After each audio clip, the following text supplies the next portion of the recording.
what they don't pay. At the Global Investigative Journalism Conference, we asked some of the world's leading experts for their top tips when investigating stories. And so assuming we were in a state with no state tax, we would put... One of the key lessons is analysing company reports, essential to following the money, a cornerstone of investigative journalism. That is an accounting measure. Hi, I'm David Cay Johnston. I'm a former president of Investigative Reporters and Editors, and I won a Pulitzer Prize when I was a business reporter at the New York Times for my coverage of how the American tax system really works as opposed to how the politicians talk about it. And I'm the author of a number of best-selling books on business and finance. I want to talk to you today about covering business and finance and how to do the best possible job for your readers, listeners, and viewers. First, when you report the profits of a company, always report the pre-tax profit, not the after-tax profit. The reason is that the tax line in a financial statement is an accounting measure. It's not the cash actually paid in taxes, which may be very different from the accounting measure.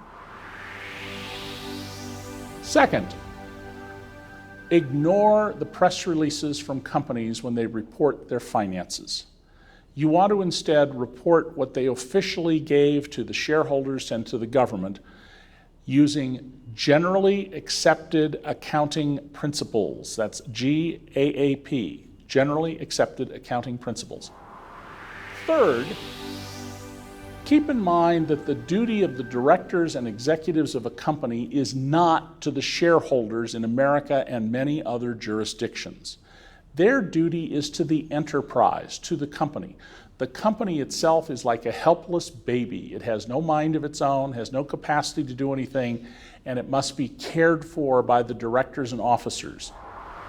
Fourth, one of the best places to find great business stories is in what's called the Index to Exhibits of the 10K form. Now in America, the annual report filed with the government and shareholders is called a 10K, and there's quarterly reports called 10Qs, but many other governments require similar documents. In the American 10K, there is a series of required filings.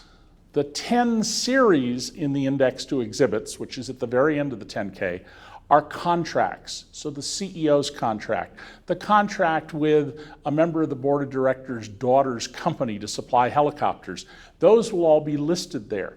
And sometimes, if you get the actual document, you can learn a lot. I have examined executive employment contracts that are in the 10 series of the Index to Exhibits in the 10K, where the lawyers wrote in the changes as they're negotiating. And you could actually follow the negotiations over pay and perks just from reading the written-in inserts and the initials put on by the negotiators. So keep in mind, get a 10K or similar document, go to the Index to Exhibits, take a look at those, and especially take a look at the 10 series, which in the US is the contracts between executives and officers of the company or the company and other related entities. Fifth, always look at the consolidated financial statement, and in particular, the footnotes and the supplements to the cash flow statement. You will find there in American filings and those of many other governments, a line called cash paid for taxes. So while the company may have reported it paid X in tax on an accounting basis in its financial statement, down in this supplemental cash paid for taxes, you will often find a much, much smaller number, which allows you to say the company says that it paid, say, $1 billion in taxes, but the cash it paid was really only $56 million. Related to that is a second element in the supplemental, and that is the footnote on deferred taxes. Whatever amount is in the deferred line is essentially a zero interest loan from the government. I mean, just imagine if the taxes withheld from your paycheck, you could hang on to them as a zero interest loan, invest that money, and somewhere in the distant future, maybe when you're my age, you could then pay the taxes with no interest attached and keep all the investment earnings. In business and financial reporting, the most important thing to always keep in mind to benefit your readers, your listeners, and your viewers is report the generally accepted accounting principles numbers, the revenue, the profit, the expenses. Don't report the customized numbers that a company gins up for itself. Always report the GAAP, generally accepted accounting principles numbers, and you'll do those who follow your work a great service. I've lectured on investigative reporting all over the world, and in China, many journalists complained to me that they couldn't get information they needed about companies.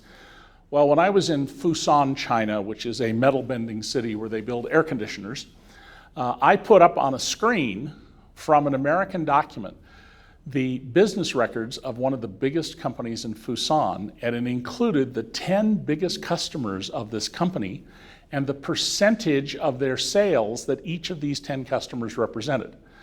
Don't assume because you don't have records in your country that there aren't records.